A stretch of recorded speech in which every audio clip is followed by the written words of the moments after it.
Hi friends welcome to BBN study and research centre. Odisha police रो बहुत बड़ update आसी जो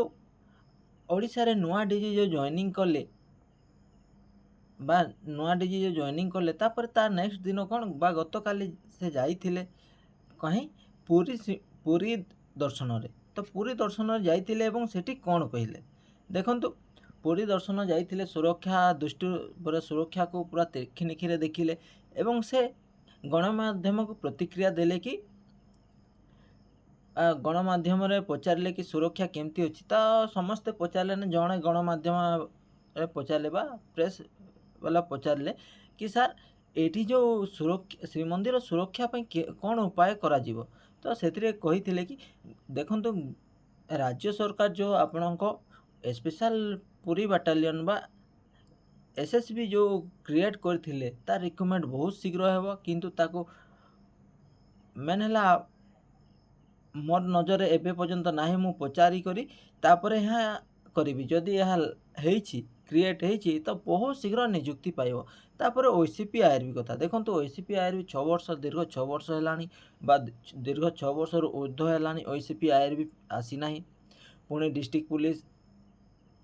पुलिस तो गत वर्ष आसीथिला किंतु डिस्ट्रिक्ट कनेस्टेबल कम्युनिकेशन मध्य वैकेंसी रही जाइछि पुणी बहुत गुड़िए वैकेंसी रही जमी ओआईएसएफ रे केते 111 पोस्ट वैकेंसी रही पुणी स्टेट पुलिस रे एसआई कनेस्टेबल डिस्ट्रिक्ट कनेस्टेबल एमती होकर बहुत गुड़े वैकेंसी रही पखापाखि केते 11,000 प्लस वैकेंसी ओडिशा पुलिस रे रही जो ग्रुप ए ठू नहीं करी ग्रुप डी पर्यंत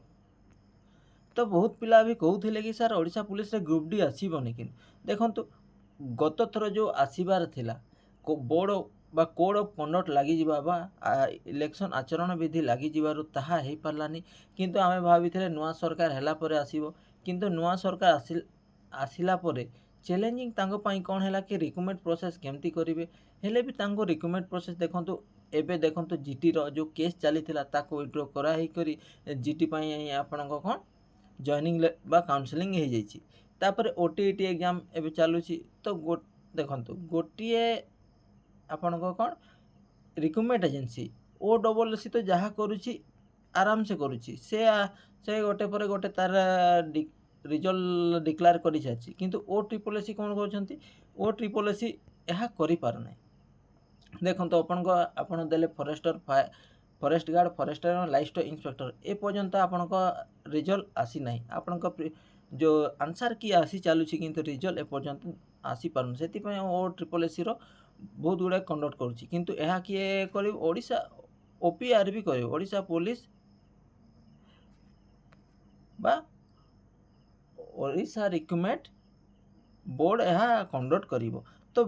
विभिन्न समस्या अच्छी तो नुआ डीजी चार्ज नेला ए विषय निश्चय डिस्कस करेंगे दिन 2 दिन सप्ताह मध्य पिला माने किंतु अपेक्षा करंतु एई वर्षर बा आ मासे 2 मास अपेक्षा करंतु आपन को ओसीपी आईआरबी डिस्ट्रिक्ट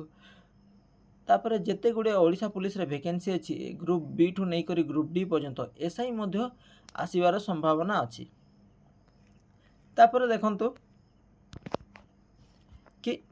एबेटू आपण पढ़ापढ़ी करंतु जहाँ द्वारा कि आपण मेन आपण एबे रिटेन तापर आपण फिजिकल तापर मेडिकल तो आपण रिटेन ही प्रथम क्वालिफाई करने को चेष्टा करंतु जहाँ द्वारा कि आपण गवर्नमेंट जॉब टे पाई पारिबे तो जो माने डिफेन्स रे ओडिशा पुलिस रे आसीबा को चाहूले तो बहुत बड़ा सुजोग आसी नुआ डीजे अपॉइंटमेंट हो जाइछंती जे कि ओआईबी खोरानिया बा जोगेश बहादुर खोरानिया तो बहुत शीघ्र यही वैकेंसी आसीबो तापर प्रेस मीट हिसाब रे जहाँ कहले एवं जो सुरक्षा दृष्टि एबे देखंतु सबु दृष्टि रे ओडिशा पुलिस टिके कम पड़ुछि बा तार रैंक नाइ बस सॉरी तार वैकेंसी अछि कि तो स्ट्रेंथ ही नाही स्ट्रेंथ नथिले ओडिशा पुलिस केमती करबो सेति पई विभिन्न विभाग रे बहुत पदवी खाली पड़िछि ताहा पूरण हेबो तापर देखो पिला माने जो मैंने प्रथम थर विजिट करुले निश्चित चैनल को सब्सक्राइब करेंगे विभिन्न गवर्नमेंट जॉब रिलेटेड वीडियो सहित अन्य किसी इंटरेस्ट इनफॉरमेशन पाई यही इनफॉरमेशन केमिति लागला निश्चित कमेंट माध्यम जनइबे एवं भल लगी चैनल को सब्सक्राइब करने सहित सांग मान सहित शेयर करेंगे thank you thanks for watching.